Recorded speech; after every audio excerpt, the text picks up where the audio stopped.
दोस्तों, उस दिन बड़े सवेरे जब शामू की नींद खुली तब उसने देखा घर भर में कोहराम मचा हुआ है।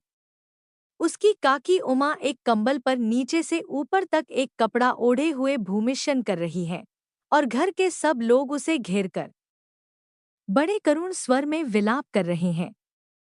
लोग जब उमा को श्मशान ले जाने के लिए उठाने लगे तब शामू ने बड़ा उपद्रव मचाया। लोगों के हाथों से छूटकर वह उमा के ऊपर जा गिरा। बोला, काकी सो रही हैं, उन्हें इस तरह उठाकर कहाँ लिए जा रहे हो? मैं न जाने दूंगा।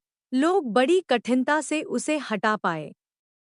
काकी के अग्निसंस्कार में भी वह न जा सका। एक दासी राम राम करके उसे घर पर ही संभाले रही।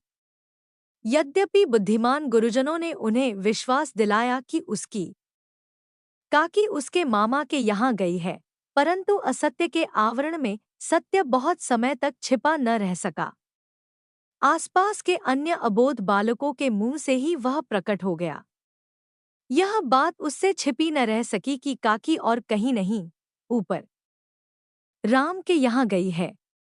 काकी के लिए कई दिन तक लगातार रोते रोते उसका रुदन तो क्रमश शांत हो गया, परंतु शोक शांत न हो सका। वर्षा के अनंतर एक ही 2 दिन में पृथ्वी के ऊपर का पानी अगोचर हो जाता है, परंतु भीतर उसकी आर्द्रता जैसे बहुत दिन तक बनी रहती है, वैसे ही उसके अंतःस्थल में वह शोक जाकर बस गया था। वह प्राय अकेला बैठा बैठा शून्य मन से आकाश की ओर ताका करता। एक दिन उसने ऊपर एक पतंग उड़ती देखी। जाने क्या सोचकर उसका हृदय एकदम खिल उठा। विश्वेश्वर के पास जाकर बोला, काका मुझे पतंग मंगा दो। पत्नी की मृत्यु के बाद से विश्वेश्वर अन्यमनस्क रहा करते थे। अच्छा, मंगा दूंगा, कहकर वे उदास भाव से और कहीं चले गए। श्यामू पतंग के लिए बहुत उत्कंठित था। वह अपनी इच्छा किसी तरह रोक न सका। एक जगह खूंटी पर विश्वेश्वर का कोट टंगा हुआ था। इधर-उधर देखकर उसने उसके पास स्टूल सरका कर रखा और ऊपर चढ़कर कोट की जेबें टटोली। उनमें से एक चवन्नी का आविष्कार करके तुरंत वहां से भाग गया।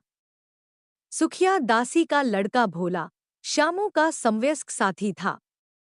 श्यामू ने उसे चवन्नी देकर कहा, अपनी जीजी से कहकर गुपचुप एक पतंग और डोर मंगा दो। देखो, खूब अकेले में लाना, कोई जान न पावे। पतंग आई।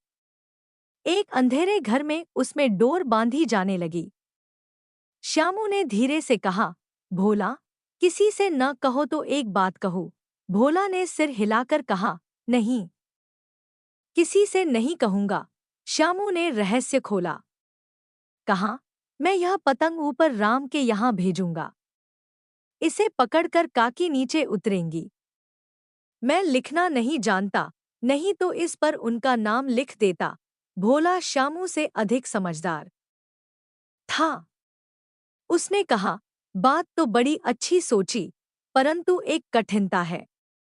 यह डोर पतली है, इसे पकड़कर काकी उतर नहीं सकती। इसके टूट जाने का डर है। पतंग में मोटी रस्सी हो तो सब ठीक हो जाए। श्यामू गंभीर हो गया। मतलब यह बात लाख रुपए की सुझाई गई है, परंतु कठिनता यह थी कि मोटी रस्सी कैसे मंगाई जाए। पास में दाम है नहीं, और घर के जो आदमी उसकी काकी को बिना दयामाया के जला आए हैं, वे उसे इस काम के लिए कुछ नहीं देंगे। उस दिन श्यामू को चिंता के मारे बड़ी रात तक नींद नहीं आई। पहले दिन की तरकीब से दूसरे दिन उसने विश्वेश्वर के कोट से 1 रुपया निकाला, ले जाकर भोला को दिया और बोला, देख भोला, किसी को मालूम न होने पाए। अच्छी अच्छी 2 रस्सियां मंगा दे।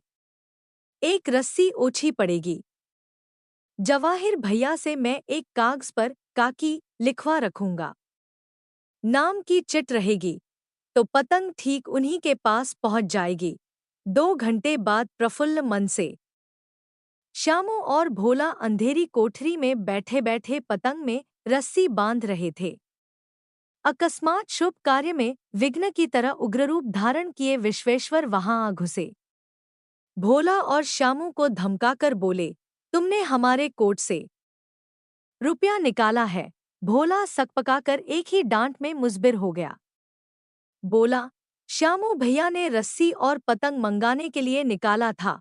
विश्वेश्वर ने श्यामू को 2 तमाचे जड़कर कहा, चोरी सीख कर जेल जाएगा।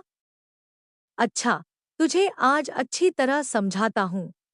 कहकर फिर तमाचे जड़े और कान मलने के बाद पतंग फाड़ डाला। अब रस्सियों की ओर देखकर पूछा, ये किसने मंगाई? भोला ने कहा, इन्होंने मंगारी थी। कहते थे, इससे पतंग तानकर काकी को राम के यहाँ से नीचे उतारेंगे। विश्वेश्वर हतबुद्धि होकर वहीं खड़े रह गए। उन्होंने फटी हुई पतंग उठाकर देखी। उस पर चिपके हुए कागज पर लिखा हुआ था, काकी